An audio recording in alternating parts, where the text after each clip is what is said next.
This gorgeous piece I found on Pinterest inspired me so much, especially because I have a ton of Dollar Tree glass just sitting in my craft stash. So now's the time we're gonna put some of that hoard to use. For the frame, I grabbed some tumbling blocks and just lined this out. Now we're gonna need to do this on the front and the back because if you've ever used these little glass pieces before, you know that they're very, very, very delicate. You're gonna need 18 blocks for the front and 18 for the back. That's a total of 36 for this frame. When I had it all mapped out and knew what I needed, I grabbed my paint color and I decided to just stick with yellow and grab some of my Waverly chalk paint in the maize color. Everyone has their own way of painting tumbling tower blocks, but if I'm gonna give you my way, I give you my way with disdain because I absolutely hate painting the suckers. And I've spray painted them before, I've shoved them in a baggie before. It is all very tedious and time-staking waiting for them to dry like that. So the quickest way I find is to smush them together like this, paint them all up, turn them as they dry, and use my heat gun to speed it all up. We're gonna use tacky glue for the attachment, no hot glue at all. I find that whenever I try to use hot glue on glass, it just kind of creates more of a frustration than a good connection. And I know tacky glue does well for me whenever I'm using fabric on glass or wood on glass or even plastic pieces to glass. So I'm just going to trace a nice line all around the edges where we're going to put the frame and then start laying down our blocks one by one.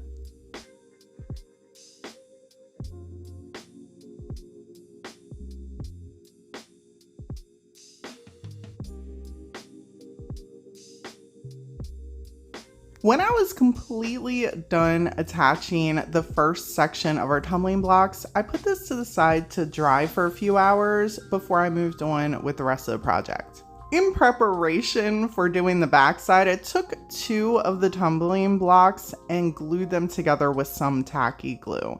This was so I could create the hanger later on down the line once these were completely adhered to each other. When your tacky glue is mostly dry, since you're doing this on glass, it's easy to check. You just flip it over and see if it's clear. It'll no longer have that thick white residue between the glass and the wood. You can also shimmy little pieces just to make sure that they're really attached on here. For the design in the center of the frame, I'm gonna be just using some of these stickers I picked up from Temu some time ago and some dry rub-on transfers. I wanted to share with y'all that it doesn't just have to be one or the other. You can absolutely use different things to create amazing designs on these glass frames. And people, if you're super talented, you could even paint the design on the glass. It really, take the idea and remix it to whatever works for your artistic DIY style. And then just layer according to what you think looks best. And if I'm being honest, this probably took me about 30 minutes.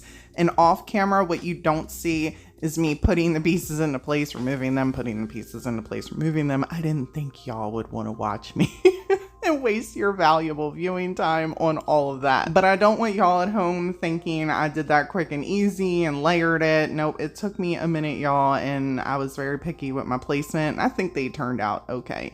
When I was happy with all that, I just flipped it over, did the same exact step, taking the tacky glue, tracing the whole thing.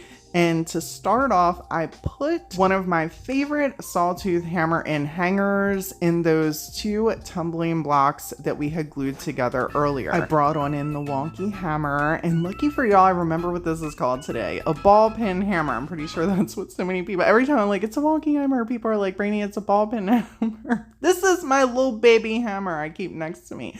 I use this to attach our little sawtooth hammer and hanger into the 2 pieces that we glued together, and then I placed them first and then just followed the pattern around the frame.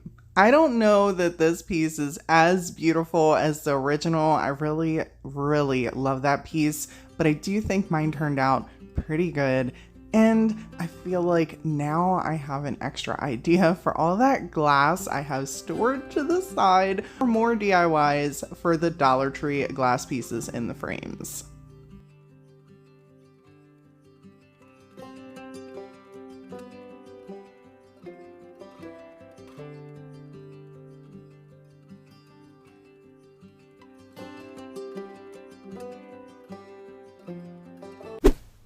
When I seen these pieces on Pinterest, it really inspired me to want to make some coasters with these. And if you're lucky enough, you can find the large ones at Dollar Tree from time to time. And I always try to stock up on some of them. You can use them for so many different things.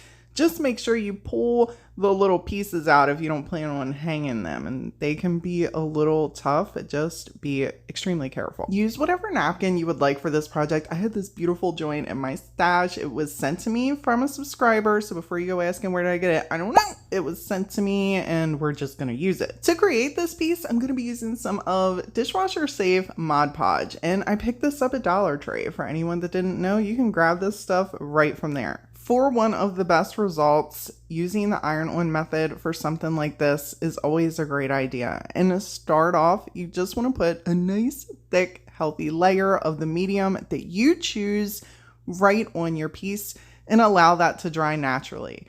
Usually it can take a couple hours. I know the patience of waiting for things to dry absolutely stinks sometimes. But when it's all dry, it's time to bring on in your iron. You can really use any iron for this. I just have this sitting next to me where I craft, and that is why I use this most of the time. I will turn it all the way up and then proceed to iron on my napkin when I'm doing the iron-on method or my tissue paper or whatever. To start off, you want to remove any of the excess sneaky layers on the back of the top decorative layer of your napkin. Now you'll notice there are 4 different designs on this napkin, and I don't have a whole lot of these, so I want to make sure that I preserve that. So I'm gingerly tearing off that backing, and then I'm going to cut one section, not tear, because you know, it doesn't really matter. You can tear or cut for this particular project. I just cut it.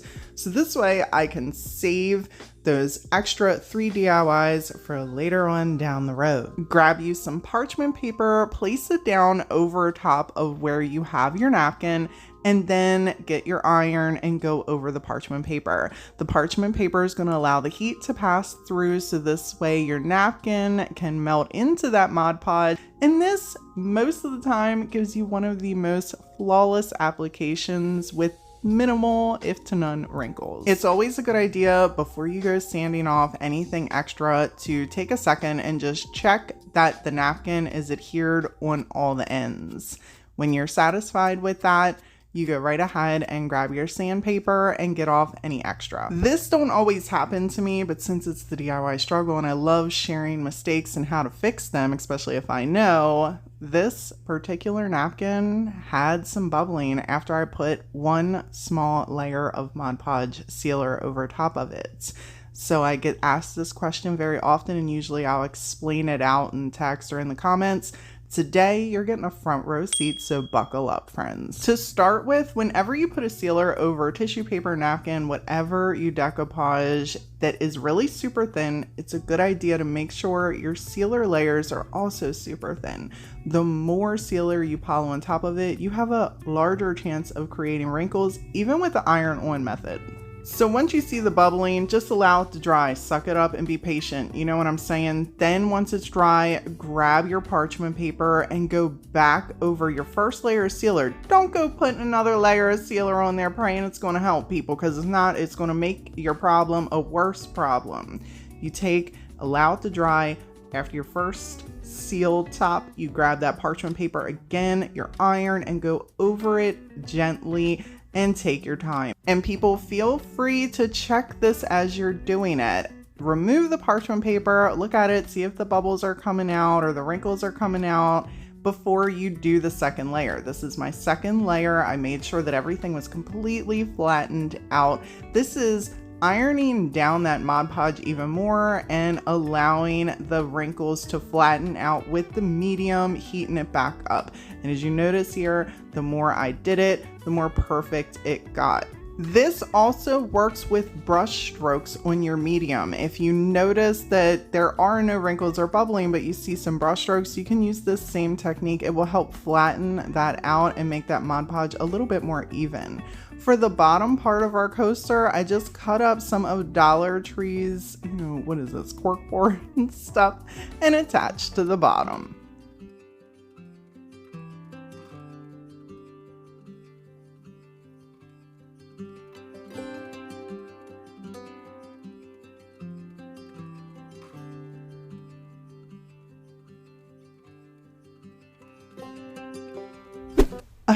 core DIY I love to do are cutting boards, and I don't feel like I do enough of these, especially since you can grab these large pieces at Dollar Tree in their plus section for just $3. I mean, honestly, they're beautiful enough on their own, but you know, I like to recreate things, so say goodbye to the cutting board. I removed the little twine pieces around the top because we're not going to be using those for our version, and grabbed some of my DIY paint in the beadboard color and gave this 2 coats.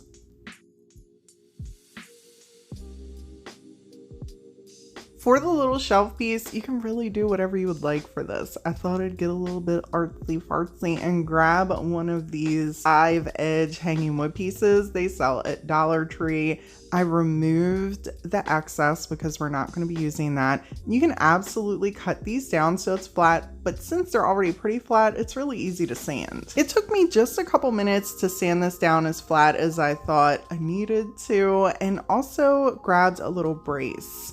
Since the live edge wood is not real thick, we can't drill a hole in the back for extra stability. So I wanted to have an extra thing underneath of it, so this way we could apply some weight using some Type-On quick and thick wood glue along with some hot glue for our quick hold, so this way we can attach our little shelf onto here.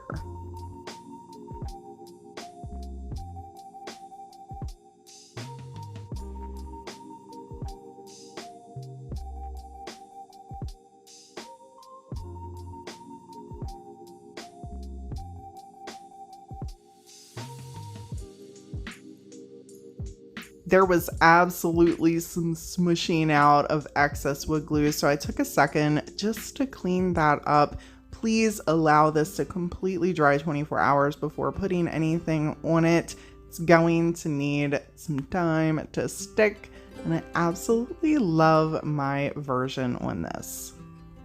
If you're looking for more Dollar Tree duping inspiration, check out this video right here. And as always, people, thank y'all so much for hanging out with me today, and until next time.